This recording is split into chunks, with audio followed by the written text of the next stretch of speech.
تو اگر ہم اس کی وجوہات ڈسکس کریں تو اس میں کیا میجر چیزیں آ جائیں گی کہ کس وجہ سے یہ ہو ہاں سکتا ہے؟ اس میں یوزلی جو ہے نا وہ یہی ہے کہ جن خواتین کا ویٹ زیادہ ہوتا ہے، ویٹ گین ہونے کی وجہ سے جو ہماری اووریز ہیں اس میں بھی فیٹ کی لیئر آ جاتی ہے. ٹھیک ہے. ہارمونز ہوتے ہیں جو برین سے اووریز جو انڈے دانیاں ہوتی ہیں نا اس کو ایک مینج کر رہے ہوتے ہیں. ٹھیک ہے. اس پروسیس کو، وہ پروسیس امبیلنس میں چلا جاتا ہے، جس وجہ سے ہارمون امبیلنس ہونے کی وجہ سے اووریز جو ہیں انڈے دانیاں اس میں چھوٹی چھوٹی سی سسٹ بن جاتی ہیں، اور وہ جو ایگز ریلیز کر رہی ہوتی ہیں اووریز وہ امیچور ایگز ہوتے ہیں، میچور نہیں ہوتے، جس کی وجہ سے پھر یہ خواتین جو ہے وہ ڈفرینٹ پرابلمس کا شکار ہوتی ہیں. اگر ان میرڈ ہیں تو ان میں پیریڈ ریلیٹڈ ایشوز ہو جاتے ہیں، جیسے پیریڈز کم ہو جاتے ہیں، اسٹاپ ہو جاتے ہیں، یا ارریگولر ہو جاتے ہیں، ایون ہیوی بھی ہو سکتے ہیں. اور اگر وہ پریگننٹ ہو گئی ہیں تو پھر ان کو پریگننسی کے ہونے کے ایشوز ہوتے ہیں. اسی طرح سے ان میں بہت سارے، جیسے آپ دیکھیں ینگ گرلز کمپلین کر رہی ہوتی ہیں کہ ہمارے چہرے پر دانے، چہرے پر پمپلز، ہاں جی، اور چہرے پر ہیئر گروتھ ہے. اسی طرح سے یعنی میل لائک ہیئر گروتھ آ جاتی ہے، ہیئر جو ہیں وہ تھک ہو جاتے ہیں، اور جو سر کے بال ہیں وہ گرنا شروع ہو جاتے ہیں، اریٹیبلٹی بہت زیادہ ہو جاتی ہے. تو یہ سارے فیچرز جو ہے نا یہ بیسیکلی ہارمونز کے امبیلنس ہونے کی وجہ سے ہوتی ہے. میل لائک ہارمون زیادہ ہو جاتے ہیں، اور جو فیمیلز کے ہارمونز ہوتے ہیں اسپیسیفکلی جو اس پروسیس کو کنٹرول کر رہے ہوتے ہیں ان میں امبیلنس ہو جاتا ہے، ہارمونل امبیلنس ہو جاتا ہے. ٹھیک ہے. آپ نے جنک فوڈ کی بات کی کہ جنک فوڈ بھی ایک میجر رول پلے کر لیتا ہے، تو ڈائٹ کس طریقے سے بہتر کی جائے؟ کیا کیا چیزیں شامل کی جائیں اپنی ڈائٹ میں؟ دیکھیے ڈائٹ جو ہے نا وہ ہیلدی ڈائٹ میں تو آپ کو پتا ہے ہمارے پاس جو نیوٹریشنل ساری ہیں چیزیں جس میں پروٹین، فیٹس جو جنک فوڈ کی میں بات کری نا بیسیکلی وہ انہیلدی فیٹس ہوتے ہیں. تو فیٹ ہماری باڈی میں ریکوائرڈ ہوتے ہیں، بٹ ہمیں ہیلدی فیٹس زیادہ لینے چاہیے. انہیلدی فیٹ نے تو ہماری باڈی پہ فیٹ ہی ڈپازٹ کرنی ہے نا، اور آپ نے ایکسرسائز کرنی نہیں ہے، واک کرنی نہیں ہے، تو وہ ساری فیٹ آپ کی باڈی کے اوپر ہی جم جائے گی، اور پھر آپ کا ویٹ گین ہوگا، اور پھر سارا ایک ویشیس سرکل سٹارٹ ہو جاتا ہے. بالکل.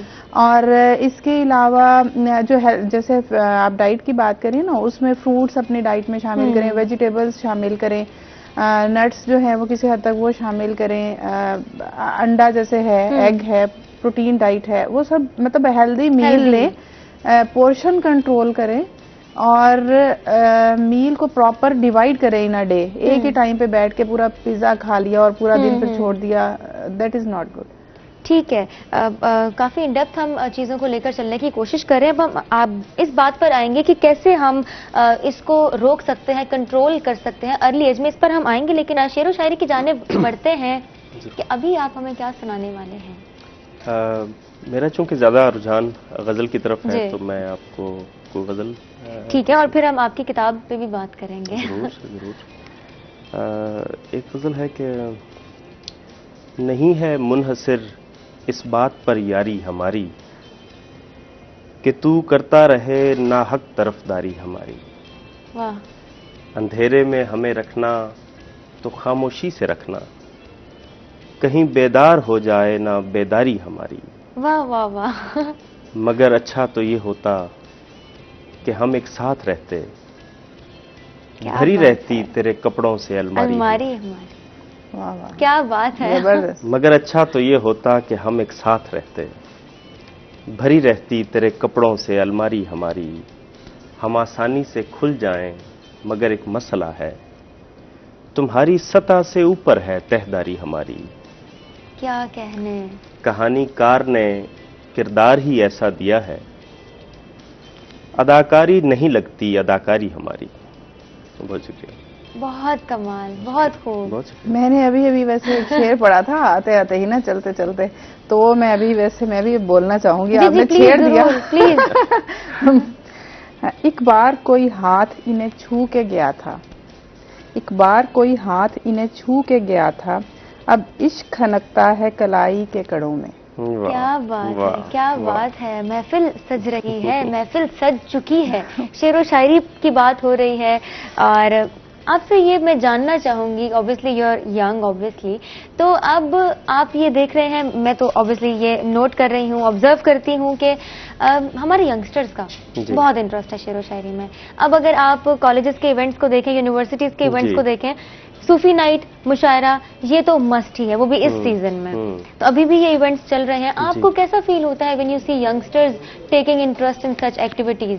صوفی نائٹ ہو, قوالی نائٹ ہو, شعر و شاعری والا جو سما ہو, اس کو ینگسٹرز ہمارے جو نوجوان نسل ہے یہ بہت انجوائے کر رہی ہے, اور یہ ابھی ہی ریسنٹلی ہی یہ شروع ہوا ہے یہ انٹرسٹ. اب میرا خیال ہے کہ یہ سب سے پہلے تو بہت ہیلدی ایکٹیویٹی ہے. ہیلدی ایکٹیویٹی ہے, نو ڈاؤٹ.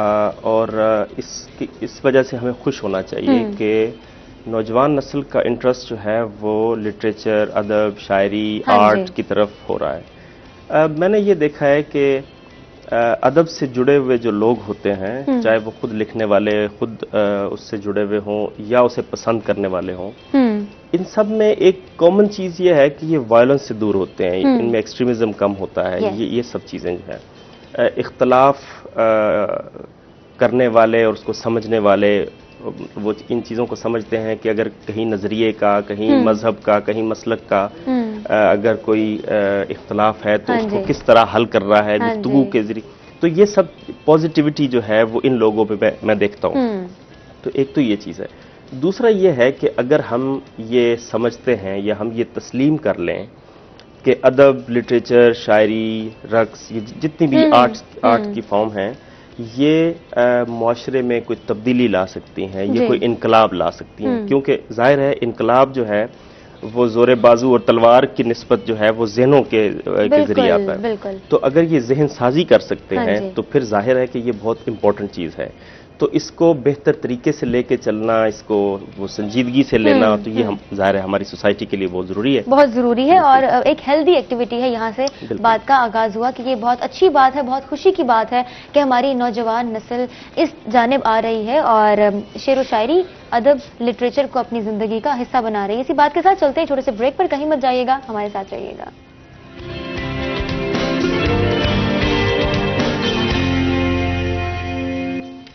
ویلکم بیک جی, ایک دفعہ پھر سے آپ کو خوش آمدید کہتے ہیں روہی ایٹ 10 میں, اور مشاعرہ ہو رہا ہے یہاں پر, محفل سج چکی ہے, شعر و شاعری چل رہی ہے. کیونکہ میں جب سے آئی ہوں اس سیٹ کو میں نے سنبھالا ہے, میں آپ کو بتاتی جا رہی ہوں کہ مجھے شعر و شاعری کرنا, سننا, پڑھنا بہت اچھا لگتا ہے, بہت پسند ہے.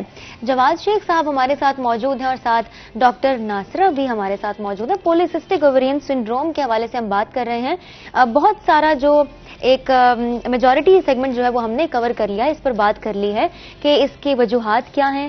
اب ہم اس پوائنٹ پر آنا چاہ رہی ہوں, میں اس بارے میں بات کرنا چاہ رہی ہوں کہ کیسے ارلی ایج میں ہم اسے کنٹرول کر سکتے ہیں اور اس کے چانسز ہم کم کر سکتے ہیں. اس پر ہم ابھی آئیں گے, لیکن ہمارا ایک سیگمنٹ ہے بہت ہی خوبصورت سا, ریلیجس اسکالر ہمیں نئی باتیں بتاتے ہیں, نیکی کی باتیں بتاتے ہیں, اچھی باتیں بتاتے ہیں, جن کو ہم نے صرف سننا نہیں ہے بلکہ عمل بھی کرنا ہے. تو چلتے اپنے خوبصورت سے سیگمنٹ آج نیکی کی بات کی جانب, دیکھتے ہیں کہ ہمارے ریلیجس اسکالر آج ہمیں کون سی نئی بات بتانے جا رہے ہیں. نحمده ونصلي على رسوله الكريم, اما بعد, وعن ابي هريرة رضي الله تعالى عنه قال قال رسول الله صلى الله عليه وسلم كل امتي يدخلون الجنة الا من ابى. قيل ومن ابى يا رسول الله؟ قال من اطاعني دخل الجنة ومن عصاني فقد ابى. رسول اکرم صلی اللہ علیہ وآلہ وسلم نے اس حدیث میں ارشاد فرمایا, میری ساری کی ساری امت جنت میں داخل ہوگی مگر وہ لوگ جنہوں نے انکار کیا. تو اللہ کے نبی صلی اللہ علیہ وآلہ وسلم سے پوچھا گیا, اے اللہ کے نبی صلی اللہ علیہ وآلہ وسلم, انکار کا کیا معنی ہے؟ تو امام الانبیاء علیہ الصلاۃ والسلام نے ارشاد فرمایا, جنہوں نے میری اطاعت کی وہ جنت میں داخل ہوں گے, جنہوں نے میری نافرمانی کی انہوں نے میری بات کا انکار کیا. میرے دوستوں, بزرگوں, بھائیوں, میری بہنوں, ہمیں چاہیے کہ رسول اکرم صلی اللہ علیہ وآلہ وسلم کی تمام تعلیمات پر ہم خود بھی عمل کریں اور اپنے بچوں سے بھی کروائیں. وآخر دعوانا ان الحمد للہ رب العالمین.